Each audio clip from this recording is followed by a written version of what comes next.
Okay, let's start to understand one more topic that is called as Avogadro's law. So Avogadro was one of the most prominent scientists in Avogadro was one of the most prominent scientists who actually helped in the development of a lot of theories, जिसमें से हमारे पास Avogadro law सबसे important theory है जो actually starting में ही अपने आप को बहुत करेक्टली प्रूफ कर चुकी होती है. जब भी आप लोग अपना चैप्टर पढ़ेंगे, जैसे सीबीएसई के टेक्स्ट बुक में जो फर्स्ट चैप्टर है 11th क्लास का, उसी में बहुत सारे एटम्स और मॉलिक्यूल्स के बारे में, उनके वॉल्यूम्स के बारे में, then whenever we talk about their respective particles, molecules, ions, जब भी हम बात करते हैं तो वहाँ पर एवोगाड्रो नंबर का बहुत बड़ा एप्लीकेशन है. So Avogadro number was given as a universal number to calculate और टू मेजर सम थिंग्स. जैसे अगर हम कहते हैं एक डजन वर्ड, तो उसमें हम लोग अज्यूम कर लेते हैं, it is true that there are 12 particles और 12 ऑफ एनीथिंग इज प्रेजेंट. वैसे ही एवोगाड्रो नंबर्स जो है वो एक मोल, एक मॉलिक्यूल, एक एटम, सब चीज़ों के लिए एक इक्विवेलेंट, एक यूनिवर्सल नंबर की तरह इंक्लूड किया गया था. Let's not talk about that. We are suppose to learn about Avogadro's law that was proposed by him.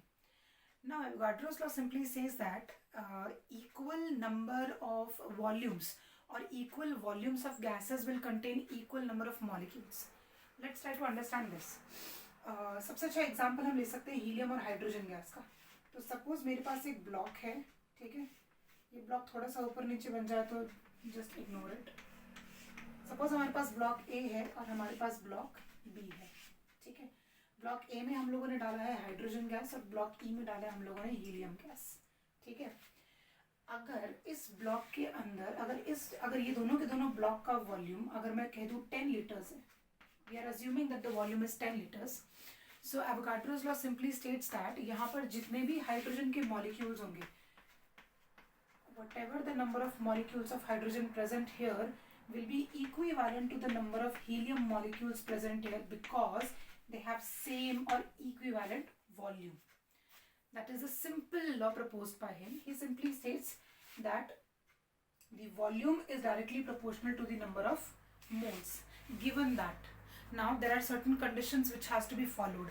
अब अगर मैं सिंपल से एग्जांपल आप लोगों को बताऊं तो हम लोग जो वाटर के बारे में बात करते हैं, बॉइलिंग पॉइंट ऑफ वाटर के बारे में बात करते हैं, so we simply say that boiling point of water is 100 degree Celsius. But अगर आप अपने घर पे कभी मेजर करेंगे, थर्मोमीटर यूज़ कर सकते हैं, या फिर अगर आप कभी अपने लैब में भी मेजर करेंगे तो वो कभी भी 100 डिग्री नहीं निकल के आएगा. Let me tell you this fact, वो कभी भी 100 डिग्री निकल के नहीं आएगा. The reason because we cannot maintain the standard temperature and pressure in our regular labs. Regular labs में मेंटेन करना बहुत मुश्किल है. आप लोगों को ह्यूमिडिटी इशू आ सकती है, टेम्परेचर ऊपर नीचे हो सकता है, या फिर ह्यूमन एरर हो सकते हैं. Any error can occur in that. So जब हम बात कर रहे हैं कि ये लॉ फॉलो होना चाहिए, किसी भी साइंटिस्ट का जब कोई लॉ फॉलो होना चाहिए, it comes with certain conditions with itself. So यहाँ पर जो कंडीशंस है, those conditions are constant temperature and pressure. ये इंपॉर्टेंट है. अगर टेम्परेचर और प्रेशर कांस्टेंट रहा आपके पूरे के पूरे एक्सपेरिमेंट के ड्यूरिंग, या फिर आपके पूरे के पूरे फिलिंग ऑफ दीज गैसेस के ड्यूरिंग, इक्वल वॉल्यूम में ही अगर आप भर रहे हो, तो आप लोगों का जो भी नंबर ऑफ मोल्स होगा that will be directly proportional to the volume of the gas. Now mathematical expression देख लेते हैं इसका क्या है. So we simply say that V is directly proportional to M. अब प्रोपोर्शनैलिटी हटेगा तो कांस्टेंट लगेगा, ये तो हम लोगों को ऑलरेडी पता है, ये तो यूनिवर्सल ट्रूथ है. सो वॉल्यूम हटाओ तो आपके पास कांस्टेंट आएगा K1 इंटू M. कांस्टेंट यहाँ पर K1 आप यहाँ पर as it is K1 constant की तरह यूज कर सकते हैं. सो K1 इज द कांस्टेंट. और ये आप लोगों को kinetic theory of gases, but आप लोगों के पास स्टेट्स ऑफ मैटर करके चैप्टर है, उसमें काफ़ी इंपॉर्टेंट होने वाला ही है. सो this is the mathematical expression for the Avogadro's law. Now let's talk about it's applications. अब कोई भी लॉ अगर कोई देता है तो रैंडम लॉ तो नहीं देगा कि किसी को उसका एप्लीकेशन ही ना हो, या फिर वेस्टफुल लॉ तो कोई देगा ही नहीं दे. तो इस लॉ का भी एप्लीकेशन है. सबसे पहला एप्लीकेशन आपके पास है, that is breathing. Now this is very very important. We all breathe. Now there is a basic difference between breathing and respiration also. वो बायो की बात है, वो हम बात नहीं करेंगे. हम लोगों को इंपॉर्टेंट है कि ब्रीदिंग में एवोगाड्रो लॉ यूज कैसे हो रहा है, what is actual application of Avogadro's law in breathing. So whenever you breathe, आपके जो इंटरनल एल्विलर प्रेशर जितना रहेगा ना, जितना alveolar, of course alveolar pressure जो रहेगा आपका वो कांस्टेंट रहेगा, आप टेम्परेचर कांस्टेंट रख रहे हैं because of course we are mammals, तो हम लोगों का बॉडी जो है वो हम लोग अपना टेम्परेचर मेंटेन कर सकते हैं, हम लोग अपना टेम्परेचर रेगुलेट कर सकते हैं। So pressure and temperature regulated है। सो जितना आपका वॉल्यूम आप कंज्यूम करोगे ना, उतना ही number of moles of oxygen आपकी बॉडी कंज्यूम करती है। मतलब हम कहते हैं ना कि डीप ब्रीथ। जब भी आप लोगों को प्रॉब्लम होती है, फिर जब आप लोगों को डर लगता है, तो हम डीप ब्रीथिंग के लिए क्यों बोलते हैं? बिकॉज डीप ब्रीथिंग का मतलब क्या है कि your body needs oxygen to think और your body needs oxygen to relax. अब आप जितना डीप ब्रीथिंग करेंगे, आप उतना ही वॉल्यूम लेंगे, उतना ज़्यादा।